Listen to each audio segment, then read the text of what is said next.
My whole life is consistent. Everything I do.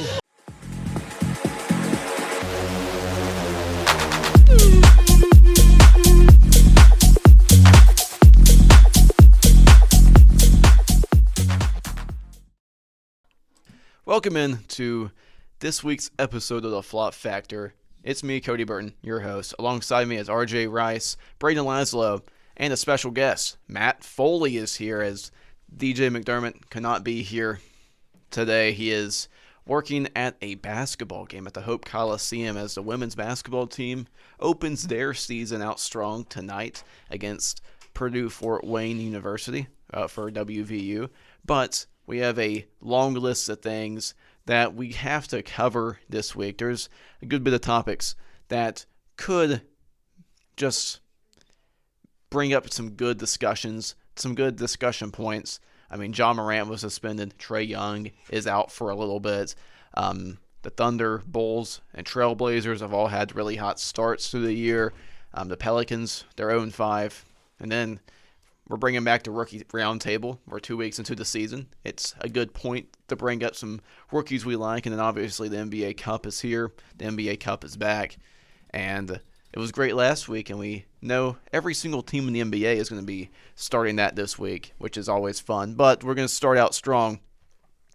Ja Morant was suspended one game for disagreeing with the Memphis Grizzlies coaching staff. First-year Grizzlies coach Thomas Ilyasau challenged Ja Morant's leadership and effort in a post-game exchange Friday night. Whenever they lost 117-112 to the Los Angeles Lakers. Morant did not like that, and he was held for a season-low 8 points, 3 of 14 from the field, 7 assists, and after the game he was asked about why they noticed, and he said, according to the coaching staff, they probably don't play me, honestly. That's basically what the message was. It's cool. And then he also told the reporters to go ask the coaching staff for responding to questions about his performance without explaining further. And he's averaging a career low 28.5 minutes per game through 6 games of the season. Now, the Grizzlies, they've already had a plethora of injuries on the year. Thomas Ilyasau's kind of just trying to figure out how to be an NBA head coach still. It's just been very rough so far for them. They've had a plethora of guard injuries, and they're still not playing their rookie.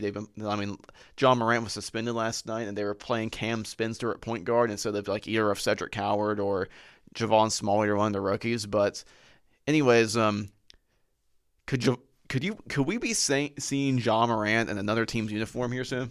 I don't think that's totally out of the question, but I still think there's a lot of seasons still left to be played out, and if Ja and Thomas can kind of get their differences aside further on into the future, I think we can be having a more positive discussion about this. But as of right now, if you're Memphis and you're seeing this as your star player and the coaching staff, that divide is not something you want to have really early. I mean, you're around on basically 500, and I think obviously way too early to be thinking anything playoff related. But I mean, even just to get a hot start to the season and can keep it continuing, I think you have to be on the same page. And I think kind of showing this kind of shows an example of obviously stick together. I mean, at the end of the day, they're all on the same team and under the same organization. So I think if they can kind of get these out of the way, you don't necessarily have to get those trade talks in. But if they start tanking in almost called it Mississippi, Memphis goes down, you could be having those trade talks kind of towards almost the trade deadline.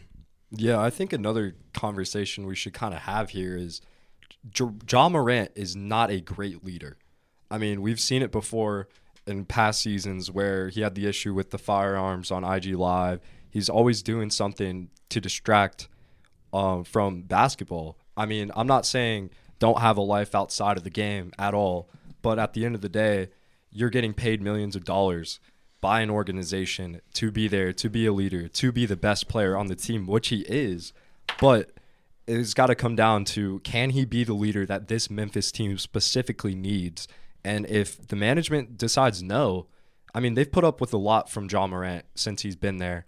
But I do think that there has to be a type of change, and suspending Ja for an act like this is exactly the right move. I think that obviously he has every right to be frustrated playing a career low in minutes, but at the end of the day, as you mentioned, RJ, everybody's on the same team here. There's no reason to be acting out like this, and I think that Ja Morant really needs to like have a self-to-self talk and really decide if he wants to be in Memphis and give his all, or it might be over.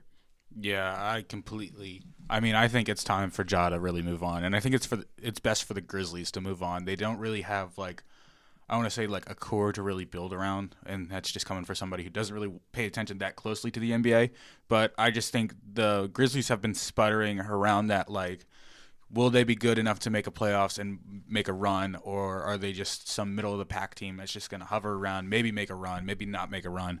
And I think it's going to come down to I think Ja's going to get fed up with the organization and want out, and I just think at that point you might as well just ship off Ja and Jaren for picks and young capital to build on for the future. Because if you look at it right now, from somebody who Ja and Jaren is basically it. Those are the only two names I really recognize, and same with Cedric Coward from the draft. But I think that if you want to build with those three, but then I think you really got to go out and make a splashy move to bring in some veteran experience who can help guide the young bucks.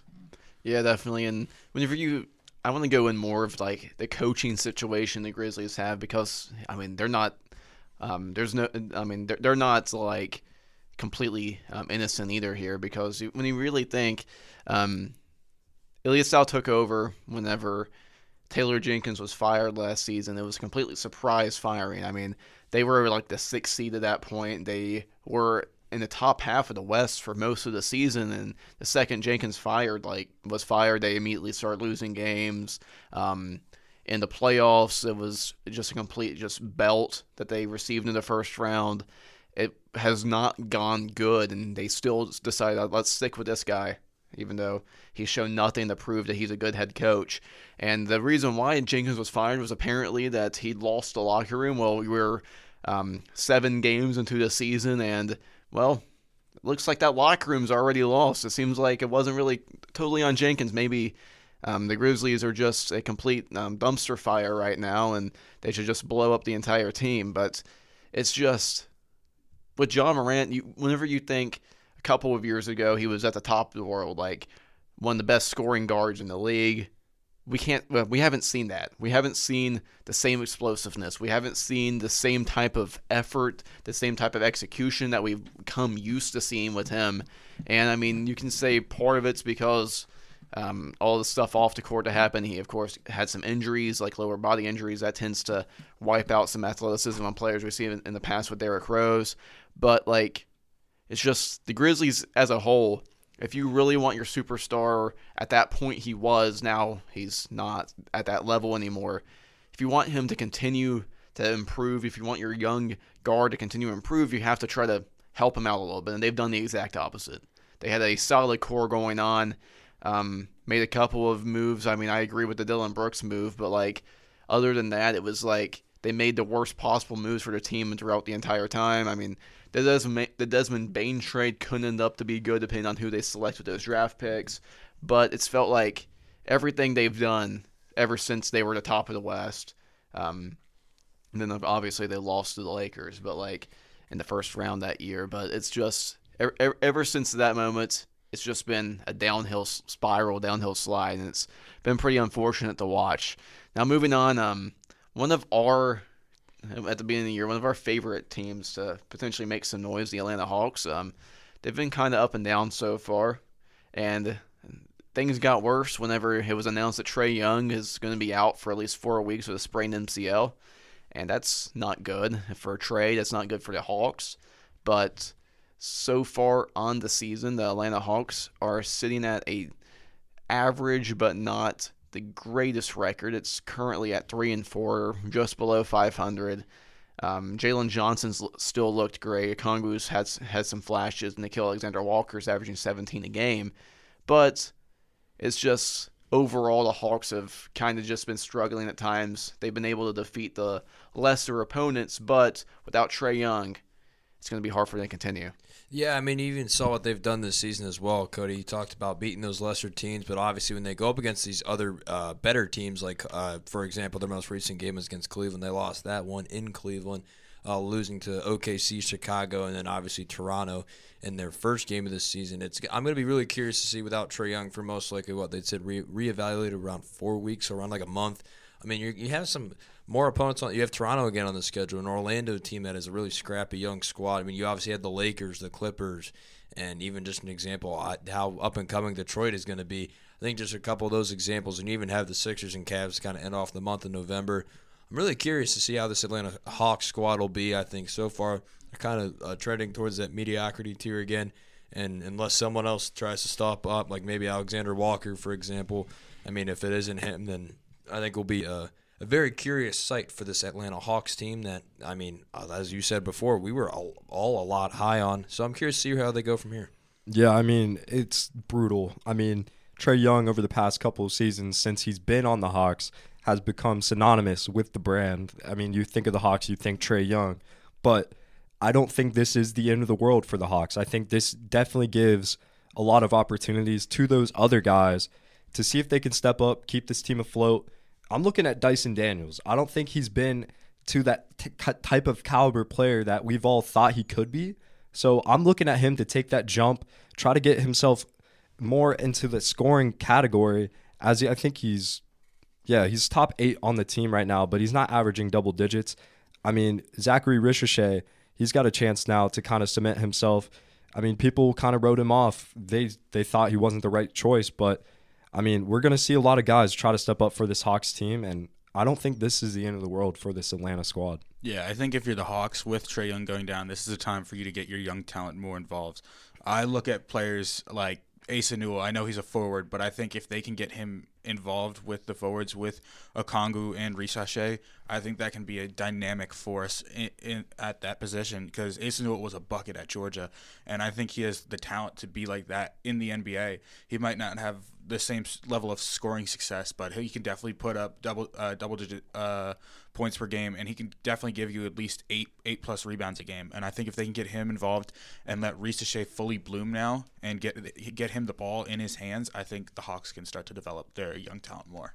Yeah, definitely. And from whenever I've watched this Hawks team this season, like there was that game against the Thunder I watched, which that's not really a good test to really see how a team is against that. It was just a very strong defense they were having to score. And Asa Newell did look great in that game, though, is one thing I'll say. But throughout this season, the Hawks have just been so close but haven't really been able to put it together. Part of it's the defense. Part of it has their defense is very hit or miss. I think it also, Okongwu needs to play about 30, 35 minutes a game because he is the backbone of that defense. He's the best paint defender that they even have come close to having. Nickeil Alexander-Walker has been a great defender as well. But one guy I'm looking at, Dyson Daniels, has been very disappointing so far this season after being the most improved player a season ago, being a Defensive Player of the Year candidate a season ago. He's been able to follow up a poor start of the year ever since Trae Young went down to injury. He had 18, 9, and 6. That's a really good game against Indiana. And then last night against Cleveland, 18, 4, and 4. And that 4 is 4 steals. That's trying to get back going in the right direction, but at the start of the season, he was just not looking great. His offense was looking putrid, and just the defense wasn't really what we were come to used to. Obviously, he's a great defender, but you expect a lot more than what it was looking like at the start of the year. It was looking like he was potentially the second best defender on the team in terms of perimeter-wise. It looked like Nickeil Alexander-Walker was playing better on defense than he was at the start of the year, but hopefully he's using these past 2 games as momentum so he can try to leapfrog, and whenever Trae Young gets back, this Hawks team can get to the point that we were all expecting at the start of the year. Now, and I guess happier news, if you will, in terms of whenever we're talking about teams, like for this team, it's going a lot better than the last 2 teams we've been talking about. The Oklahoma City Thunder, they coming off of a NBA championship a season ago, and they started 7-0 a season ago, and just like they did last year, they're 7-0 again this year. OKC is the 3rd team in NBA history to win 7 consecutive games to start 2 seasons in a row. It joins the 93-95 Houston Rockets, led by Hakeem Olajuwon, and the 1963-65 Boston Celtics, led by Bill Russell, to reach this mark. Both of those previous teams won back-to-back NBA titles. Now, I'm not saying that NBA season's over, you can just name the victor right now, but that's what history says. the Thunder have just been able to ravage teams already. I mean, Jalen Williams hasn't played the entire season. Chet Holmgren's missed 4 games. Isaiah Joe has been limited to 2. He's back now, though. Lou Dort didn't play during yesterday's game, but the team's deep. They have AJ Mitchell. That's all you need, apparently. They have Shea, who actually just won the Western Conference Player of the Week. Eastern Conference Player of the Week was Tyrese Maxey. But is this Thunder team just are they about to just run to another title? Well, I mean, it's obviously not as set as stone as that. Obviously, with this season, I mean, you never know, especially with playoff time. I mean, you're going to see a lot of different teams. I think, for example, the Houston game on opening night, I think was a great matchup. I mean, obviously a lot of controversy in the reffing and what was going on, but still a great game. And even, I mean, the Pacers put up a great fight in Indiana, and I mean, there's still a couple of these games that were close, but I think obviously for Oklahoma City, that depth is going to carry them a long way, and especially once they get healthier, having Chet back, I think will really help them as well, because I know he's dealing with something right now. But I think really for this Oklahoma City team, I mean, you control it one game at a time. I think if you start to overlook things like that and say, oh, well, we're just going to be the champions and not take it game by game and step by step, then that's where the slip-ups will tend to happen. So I think if Oklahoma City keeps it under control and take it on a short-term period, game by game, I think they'll be just fine. And potentially you could see them win back-to-back titles. Yeah, I mean, I think the thing that helps the Thunder the most, regardless, is the depth. I mean, we've seen guys like Isaiah Joe, Aaron Wiggins, AJ Mitchell. I know you're pretty high on him, Cody, but I mean, all these guys have just stepped up in the absence of Jalen Williams, and now with Chet Holmgren down, he's the second leading scorer on the team. Like, we're gonna have to see a couple more guys step up. I mean, you still have guys like Lou Dort, Cason Wallace, Caruso. I mean, this team is very deep, and for that reason, I think they do go back to back, but.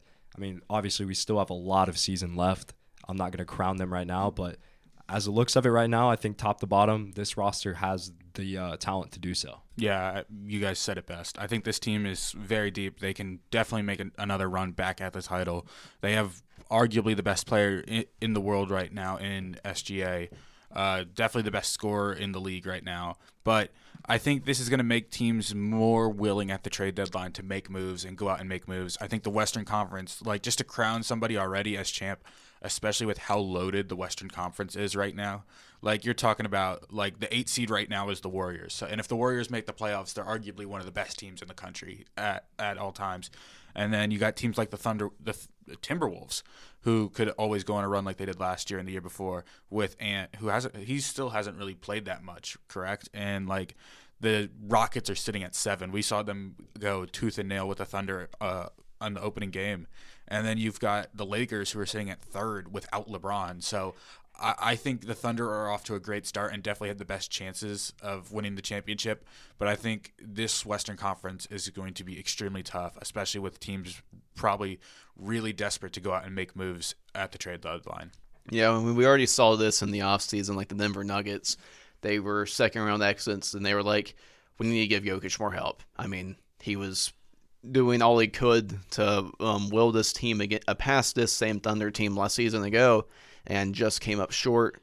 I mean, no matter how good he was playing, felt like the Thunder were eventually going to overcome, and they did a great job in picking up guys. I mean, replacing Michael Porter Jr. with Cam Johnson, getting Tim Hardaway Jr. to kind of play that Kentavious Caldwell-Pope role that they had on their championship team. They got Bruce Brown back, and it's just they're all trying to make the best moves possible to where they can compete, they can win a championship, be the next team to come out west. And we haven't seen a repeated NBA champion since the Golden State Warriors in 2018-19.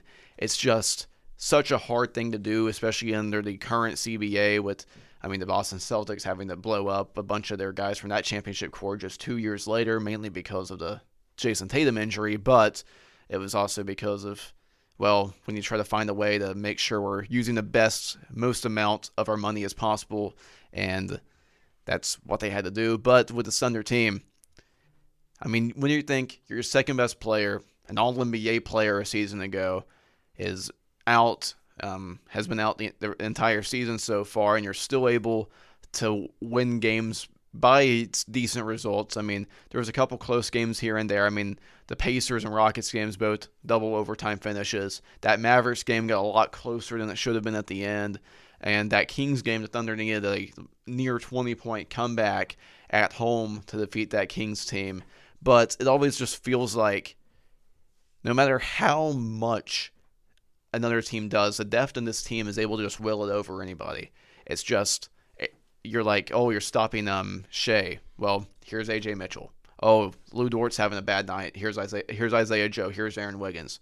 Oh, you got past Lou Dort. You got past Alex Caruso on defense. Here comes Isaiah Hartenstein blocking a shot. Here comes Chet Holmgren blocking a shot. I mean, Jalen Williams, Jay Will, has been doing a great job rim protecting so far despite losing a little bit of weight this offseason. And that's not even mentioning Cason Wallace.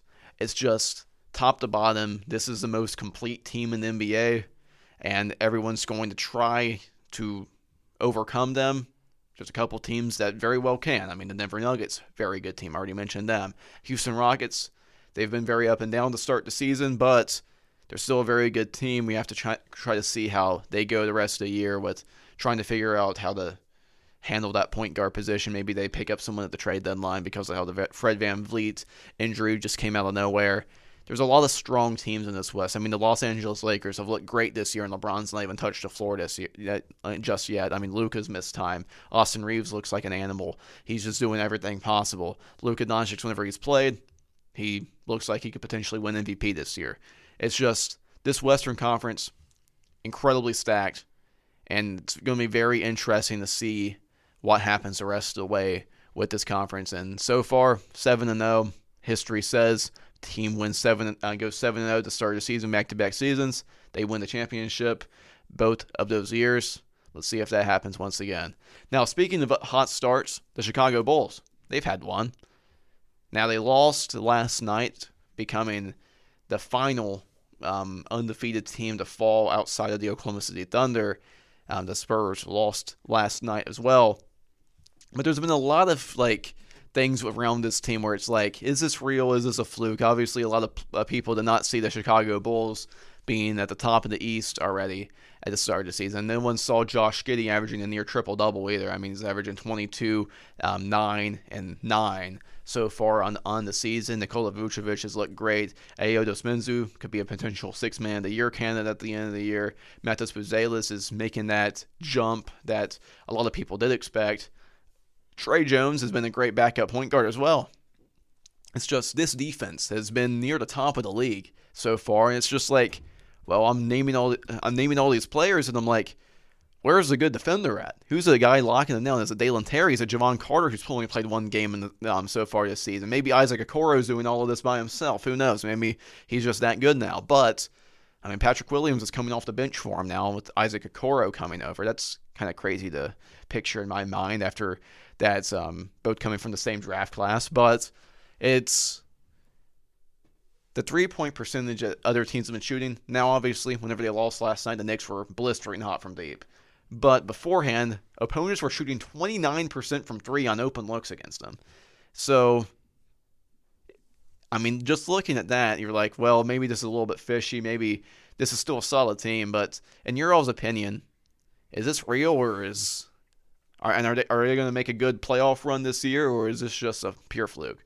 I mean, a good playoff run, I think, could be pushing it a little bit. I mean, obviously, with some of these games, I mean, you talked about it, could have that 29% open look three-point percentage. When you take that into account with certain games that are really close, like the Detroit game, for example, or even at the Atlanta game, those are two outcomes that could have gone very differently. And I think for Chicago also, I mean, two things can be right at the same time. And I think especially for Josh Giddey almost averaging that triple-double. I know Vucevic is shooting really well. I think he's almost 60%. I believe he's 58%. And also you mentioning, also defensively for Chicago, I think is a great thing that they have. And I think if they continue that defensive pressure and that pace, I think especially when you're even getting production out of guys like Kevin Huerter, obviously like Ayo, for an example, and Matas, I think it's really great for Chicago. I mean, you want to have that young core that produce now, and you have believe what? Yeah, that's 6 guys averaging double digits in the points category, and most of the time when you have guys, it's constantly balanced scoring.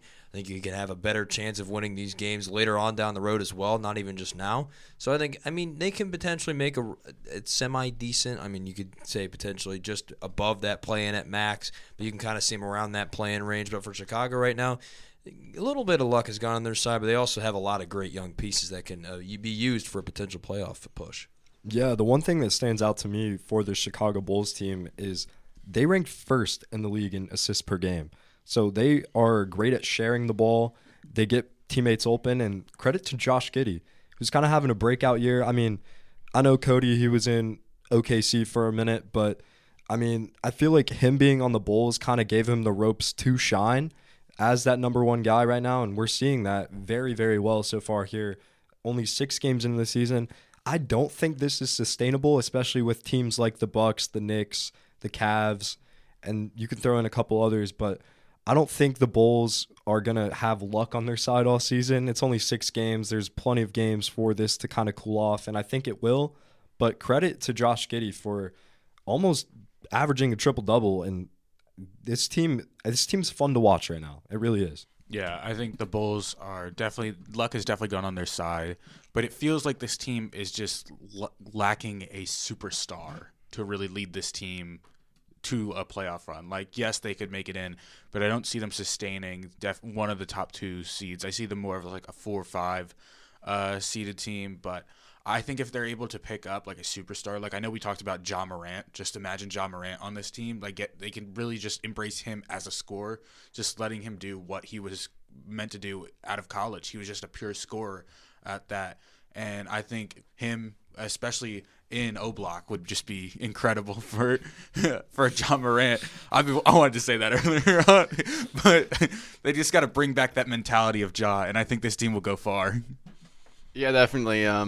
Get him Parkside Gardens. Let him get to work. Yeah. Oh God. Now the Chicago Bulls, though.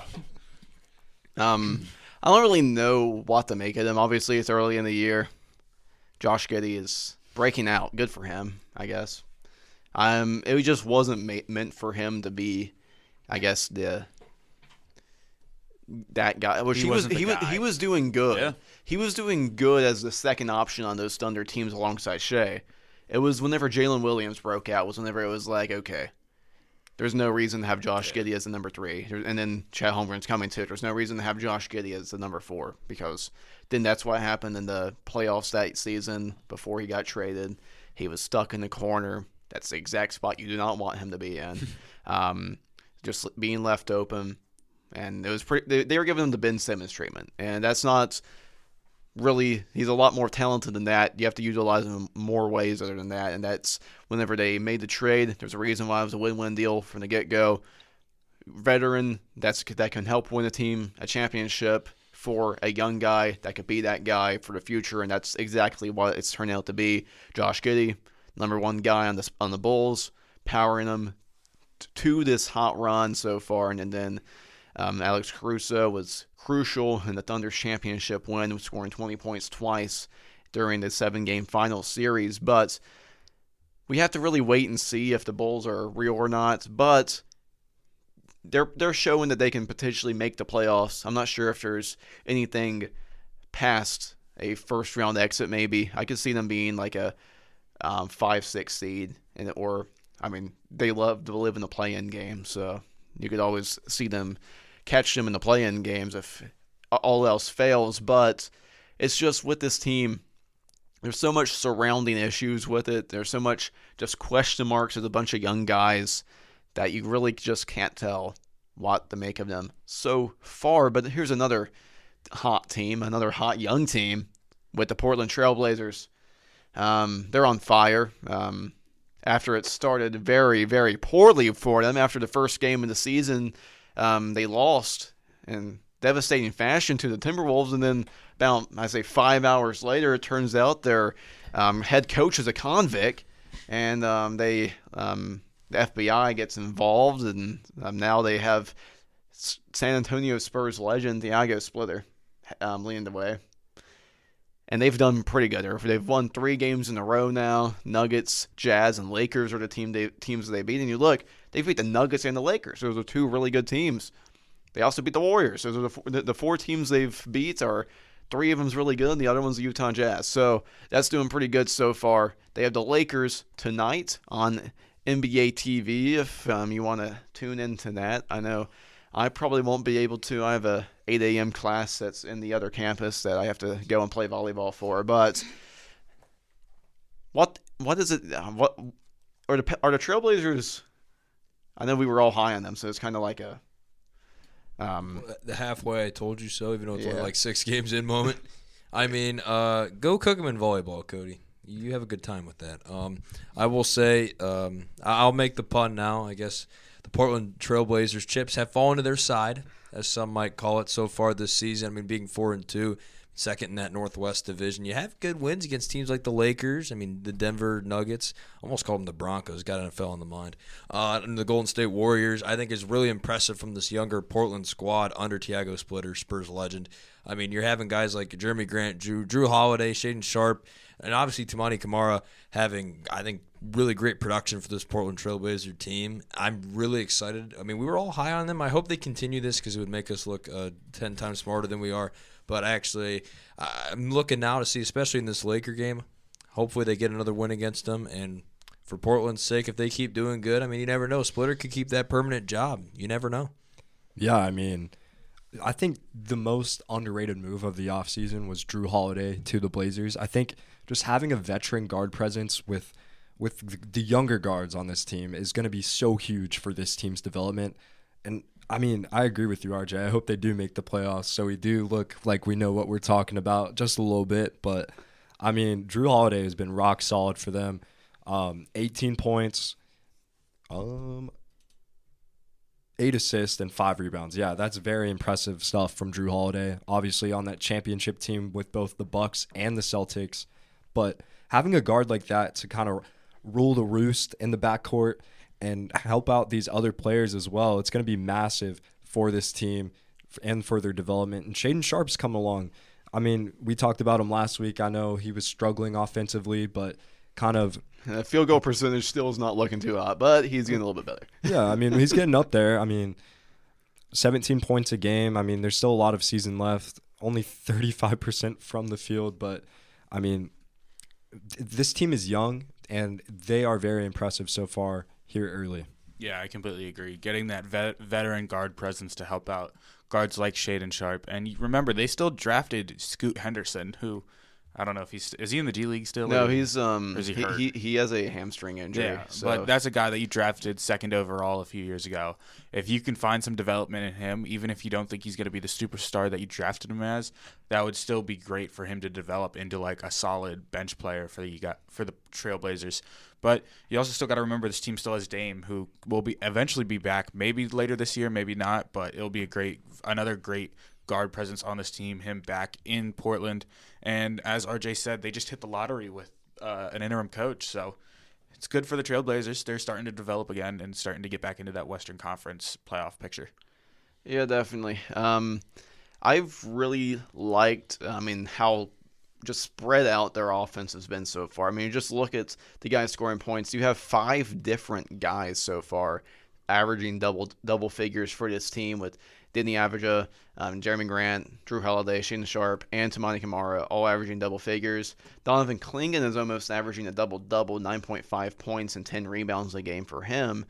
And then you have solid bench rotational guys in Chris Murray, Blake Wesley, Matisse Thybulle's playing pretty good. I mean, okay, Caleb Love, guys. Caleb Love's played 2 games so far. Look out for my guy, Caleb Love. I mean, he's played more than Robert Williams has. That's something to shout out. But they've looked strong. I mean, their defense is really firm. It's just from top to bottom, throughout the shaft. It's from Tamani Kamara. It's Matisse Thybulle. Those 2 guys are a great defensive duo. It's just so hard to get past this team. You have Matisse Thybulle. You have Tamani Kamara. Apologies. You have these 2 really strong defenders. Tamani Kamara was, I believe, 1st team all defense a season ago. Might have been 2nd team. He was 1 of the 2. But Matisse Thybulle, we already know, he's really starting to pick it up a bit. He was struggling a little bit.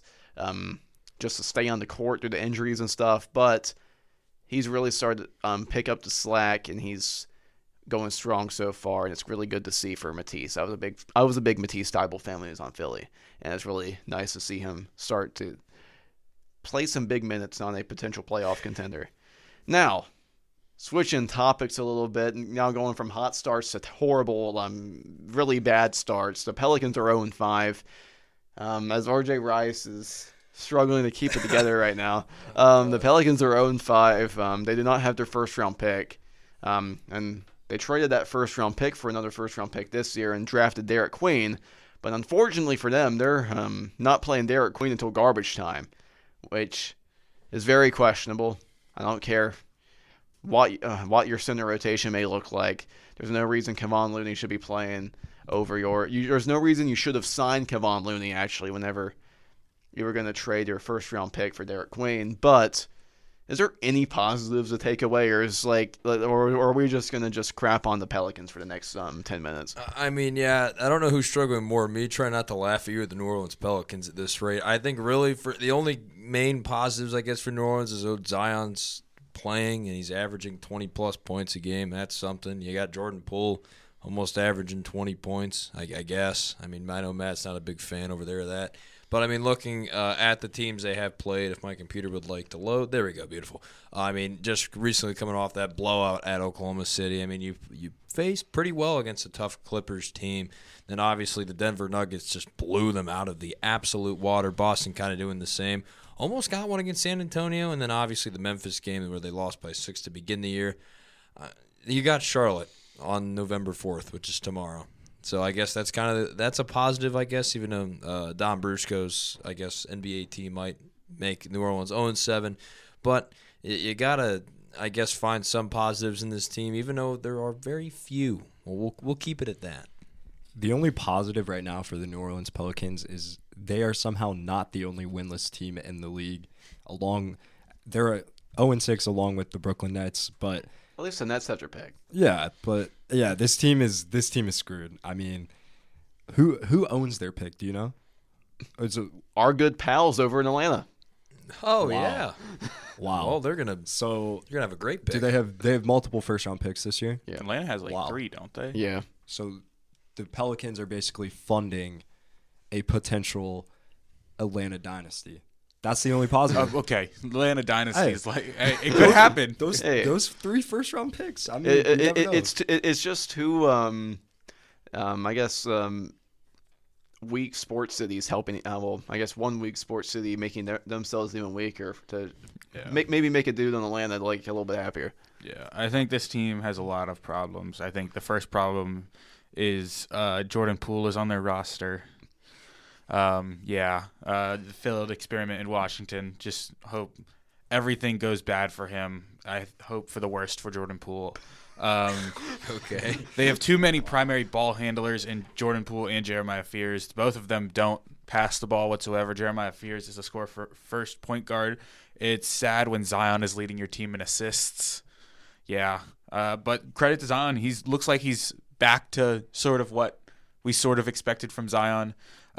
It's sort of sad that Derek Queen isn't getting enough minutes, or Yves Misi, who was in the Rookie of the Year race for a little bit. I think those should be your two dynamic centers. Derek Queen should be starting. A rotation of Derek Queen, Trey Murphy, Zion Williamson, and Jeremiah Fears would be a lethal young rotation to build on. Jeremiah Fears is your point guard of the future. Really liked him out of Oklahoma. But this Pelicans team just has been poorly run for a while, and they just have never been able to get it off the ground. Yeah, Joe Dumars is their GM for some reason. Willie Green is their head coach for some reason still. Honestly, I don't know how, you go 0-6 and he's still your head coach. They have TV personality Hunter Dickinson on their team. Yeah, they do. There's nothing to take. I'm at least happy for Zion. Good job. You're playing good so far. Please stay healthy. Trey Murphy's been very disappointing to start the year. He's not been scoring whatsoever. He's not even reached 20 points once, I believe. That's my fault because he's on my fantasy basketball team. But he actually we are has. He has scored 20 once. They just have no facilitators on their team. They just have too many ball first. Let me go to the hoop. I mean, they players. literally drafted Jeremiah Fears, who was Jordan Poole, and then traded for Jordan Poole. Whoa. Jeremiah Fears is way better than Jordan Poole. But he is. But I get your point. You have to like. What makes me so crazy about the Jordan Poole situation is that he was a legit like championship like piece for the Warriors. Got traded to Washington, and then he just forgot how to play winning basketball. Yep. Like he just like the second he got to Washington, he went from a really strong bench, like I guess Lou Williams style, like sixth man. Started some at some points with the Warriors as well. Whenever Klay Thompson was struggling with injuries, got to Washington, had one taste of like a team going for draft picks, going for some rookie stuff, and then he just screwed them up and was screwing up their entire like all of their young players like process, and then he just decided I'm going to go from a strong scorer off the bench to I'm just going to shoot every single shot possible. I'm going to shoot three. Oh, bang. I'm going to hit that one off the back rim. Like the stuff I was seeing him try to pull out against the Thunder was just making me upset because I was a huge Jordan Poole fan whenever he was on Golden State. I loved him at Michigan. It's just what's it come about? He shot 2 of 11 from the field against the Thunder, and that shot diet was ugly. He only shot 2 2-pointers, drove to the hoop once. These missed shots. I'm gonna go through these. Missed drive layup, and then 26-foot three, 26-foot three, 25-foot, 30-foot three, 28-foot. No efficient looks. It's just deep threes.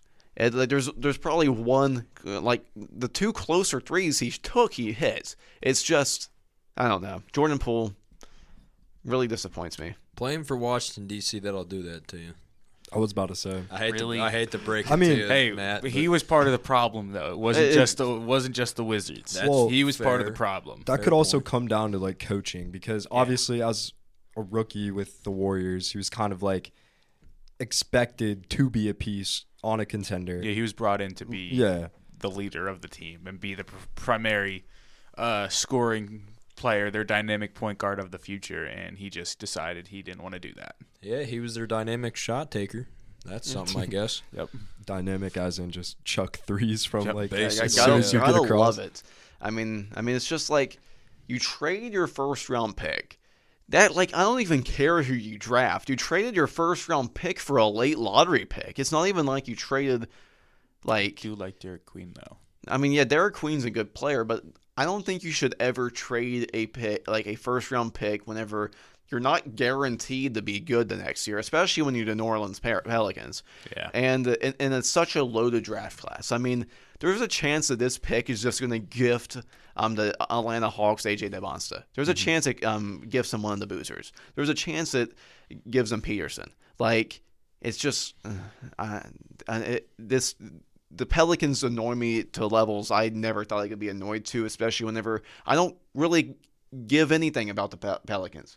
Like, it's just they just really make me mad. This is why the league used to own them, Cody. Yeah, that's true. Now, let's talk some positives instead of that. Well, I was right. It was 10 minutes of straight just dogging on New Orleans. Rookie roundtable. Who's some rookies that you all have really liked to watch so far? Hey, at least it was deserved. But I will take the honor of honorary Spurs lover for DJ since he's not here today. I'll go Dylan Harper. I know he just got hurt, unfortunately, but he's been playing really well this season. I mean, so far he's been having 12 points, 13, 11, 20, 13, and 15. I'm not sure exactly what the injury is, but I know he was in a walking boot. So that is not good to see for him. Hopefully it's nothing major or serious. Because this San Antonio team's been really good with him and Victor, and I think especially for he's been averaging 14, 4, and almost 4 again. He's shooting around 50%, which I think is good. He can get that number up higher. I think he can be even better. But obviously I know somebody's going to talk about VJ. I just don't want to take the obvious pick. I'm going to talk about Con Knipple. I think that he's been a really solid addition to the Charlotte team. He had 24 points last time out yesterday against the Utah Jazz, where they did win. But over the month of October, he had 13.8 and 14.5 so far in November. But I think he's been a really, really nice pairing with LaMelo Ball and that young core they have going in Charlotte. I'm gonna talk about my guy. I'm gonna talk about Trey Johnson. Just what a scorer for the Wizards. He's the point guard. He's the shooting guard of the future. Once they start to phase C.J. McCollum to the bench and they just let Trey Johnson shine, it's gonna be amazing. This is a team that's still developing. They're still in the rebuild. They're looking for a pick. They're looking to get that forward of the future to pair with Sarr.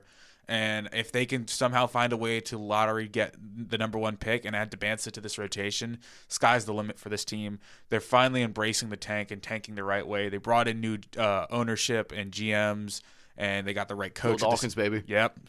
It's a Thunder guy, right? Yeah.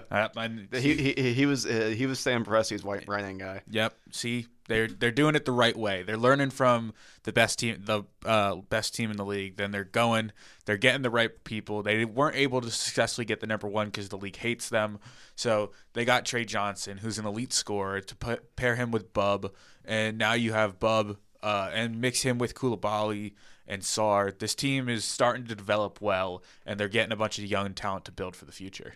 Yeah, definitely. And the Wizards, I'm pulling hard for them just because I love Will Dawkins, and I really want to see Will Dawkins just successfully build a team up, just like his mentor did. But Ryan Kalkbrenner is who I'm going with, the Charlotte Hornets big man.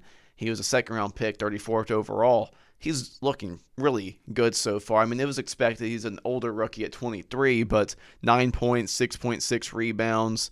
He's shooting 81.1% from the field. I mean, that's first in the entire NBA. That's really strong as a rookie. I understand shot and diet's going to be very efficient. Shots around the post, a lot of dunks, but all around, I mean, he's blocking 2.1 shots a game, stealing 1.3 balls a game. And it's just, through 27 minutes, he's slowly working his way up and up on the rotation.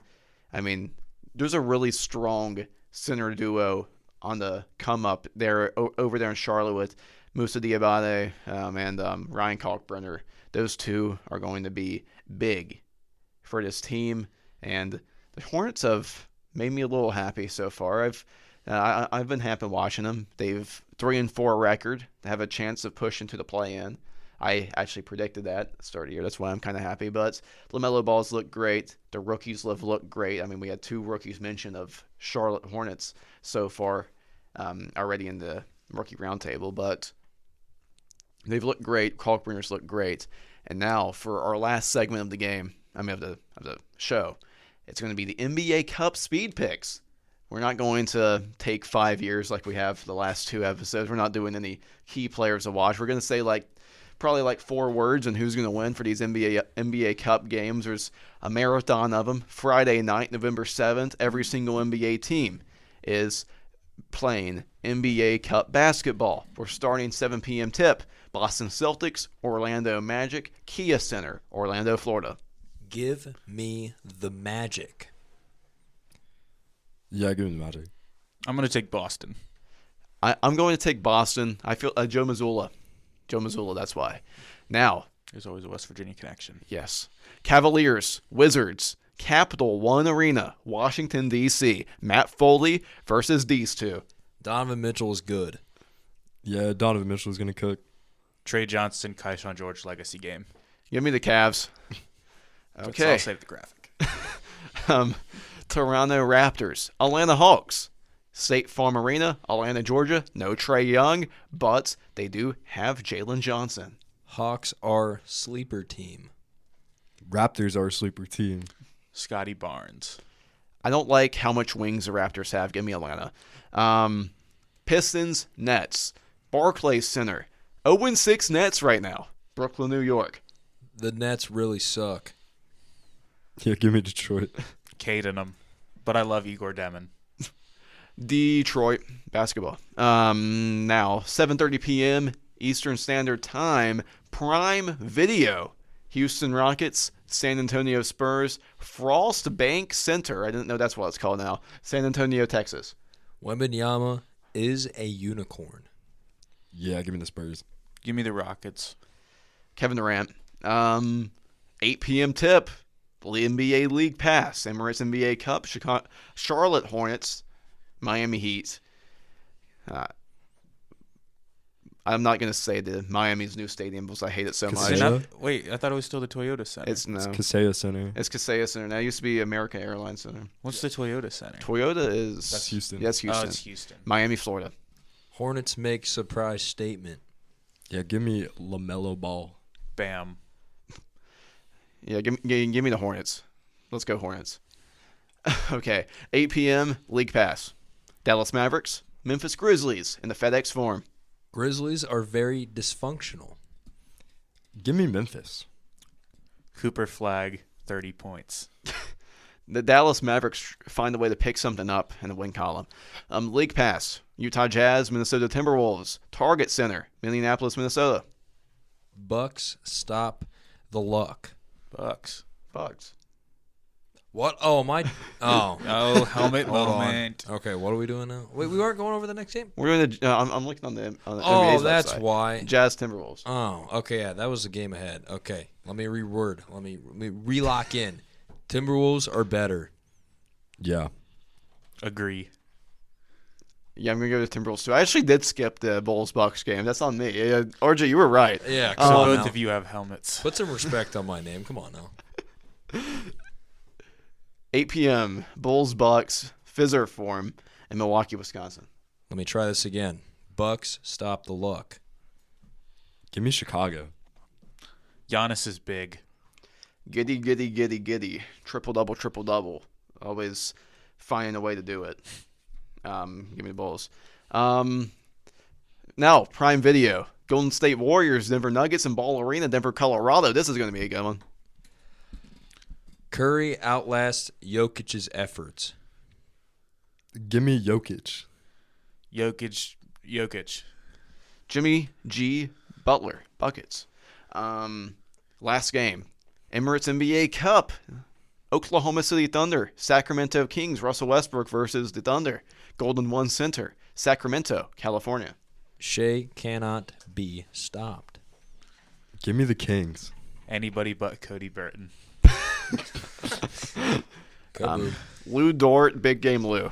All right. That is the speed pick section of the Emirates NBA Cup. It's always fun to do that. Try to do my best Matt Foley impression. 4 words. I got one that was 3 words, but the rest were 4 spot on. So I'll take it. Well done. That was a fun episode there of the Flop Factor. Went a solid 52 minutes and counting.